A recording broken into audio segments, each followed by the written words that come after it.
What's up, everybody? This is Dominate, Lead Generation with Dominique. Hey, you guys. Hey, I wanted to hop on here and let you guys talk about a topic that I normally get on a daily basis about how to overcome objections and redirect your clients. Okay, so I'm just gonna wait until the feed goes up here. How's everybody doing here? I just want to put my sunglasses on for just a minute. So for those of you who are tuning in with me, thank you for that. I'm just gonna wait until the Instagram feed goes up, and let's get started here. So if you guys are just tuning in with me, comment down below and say where you're tuning in from.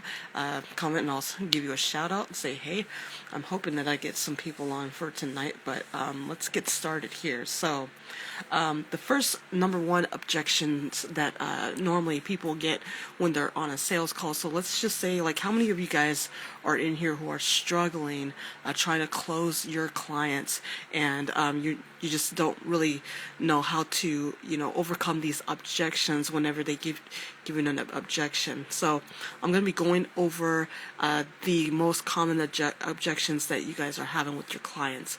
Okay, so number one is the money objection. It's too expensive.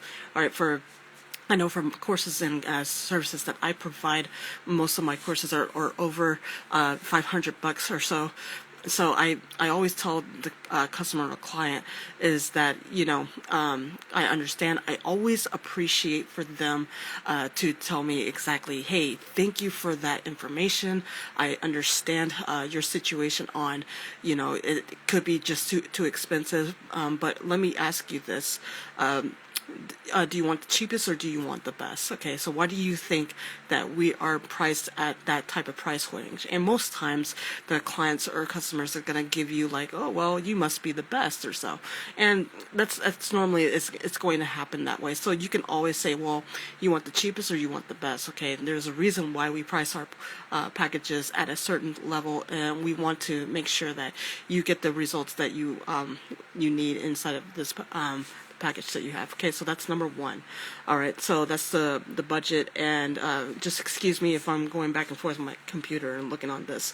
Okay, number two is I don't want to get stuck in a contract. So I never really had this type of objection, but I know for a fact that I'm pretty great at directing certain clients and customers and stuff when they say, oh, I don't want to get stuck inside of a contract. Normally with my contracts, I normally tell them this. Okay, so when you're going inside of a contract, you want to make sure that you tell the client and customer that, look, I understand. I thank you that you don't want to go inside of a contract. Let me just give you the details on how the way that I can explain it to you and simplify this so that you don't feel that you're stuck inside of a contract. All right, so some of you guys are going to be, that's another rebuttal for that. So here's a great one. We're already working with another vendor. I've had this multiple times with other people who are trying to go to other coaches and consultants and stuff.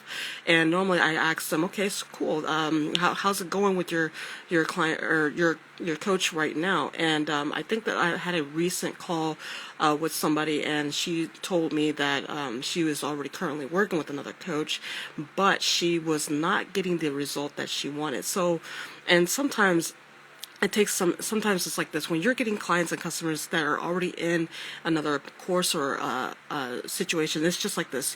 You're a student, right? So you wouldn't, just hop on to class to course just to try to see exactly if you are able to get the results, okay? I know most times, like, if you're in an entrepreneurial state of mind, you're kind of thinking that, well, I can have, like, I have the ability to just run off and do other things. It's easy to just run off and do other things, yes, of course. But with this situation, I told her this, like, she just really, really wanted, somebody to connect with her emotionally. And so I told her this. I said, okay, well, let me just tell you this, okay? Sometimes when you're going through a course or a service with somebody, sometimes it's a learning curve, and sometimes you have to go through that learning curve to see exactly, if it's just like a second that you're kind of stuck at a point, and your body is trying to get used to just learning and relearning something, and sometimes you have to unlearn certain things to relearn new things. Okay, so she said, well, maybe that's it. So that call, I closed her out with, okay, if this doesn't work out for you, I have a couple of strategies that could work out you potentially. Now, I'm going to be calling you the next week or so to try to see exactly where you're at and see exactly if that worked out for you. Is that okay? And she said, yeah, no problem. And I closed her out by doing that. So that's a really great one. So is to I'm locked with another competitor or locked in with another coach as well. Oh, here we go. A partner. I'm not authorized to sign this with you. Let me talk to my partner. Let me talk to my wife. That's a really good one. Normally I get this a lot, and I actually just got off a call with the guy who said that he was going to go talk with his wife.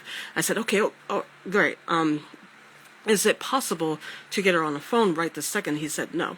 I said, okay. When I follow up with you on another call so that we can all talk about the package that you may be getting inside of the service. And he said, you know what? Yes, yeah, I would love to talk to you, and we're going to schedule another one. So I scheduled him within the next week on that. So you can always rebuttal with that, because they're going to try to get you on, let me talk to my wife, let me talk to my business partner, something like that. Here we go. I think this one is kind of hard. It's not important right now. I think I've done this multiple times with multiple coaches and consultants, that it's not right. It's not important to me. Like, it's nothing that, it's not something that I need to tackle right this moment. Okay, you're gonna get that often, and sometimes people are complacent to where they're at. Sometimes it's something that they don't really want to tackle. So trying to, maneuver and try to pick their brain a little bit to try to talk them up to, like, if this doesn't happen today, if this would never happen, what will happen for your future? You kind of have to let them know that, okay, you want more clients, you want more deals, but you're still complacent on where you're at. Are you happy with the revenue that you're getting today, inside of your business monthly? And most time they're going to say no. So that's a good one right there. If they say yes, they're lying to you. Okay, most times you have to try to let them know, and it's your job to guide them through the process, to let them know that your service is the best. Okay. All right. I don't see potential in the ROI. I don't believe that I've gotten this one, but I think that I can redirect this. If somebody came up to me and said, I don't see potential in, my return on my investment, I would actually say, okay, what is it about the service that you are unclear about, that you may not feel like you're getting the result on your return? Instead of, like, let's just say this, okay, something like this, it wouldn't be considered as just the cost of things. It probably would most likely be the investment of things. And most times they're going to say, I never really thought of it like that. But they're going to try to get you with, well, I've heard all of this before, and I've already gone through this. Okay, so you can always tell them, okay, be clear, like, what type of problem did you have before?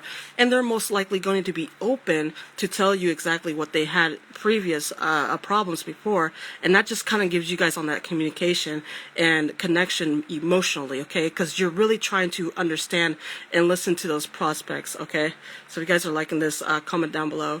I'm gonna hop off here because my phone is about to die. So if you guys like this, tag a friend who needed to hear this about how many objections and stuff like that. And if you guys have any common objections that you want me to, comment on, or to reiterate and rebuttal and make clear for you, comment down below and let me know, and I'll try to give you a comment back or a redirection on how I would redirect that prospect.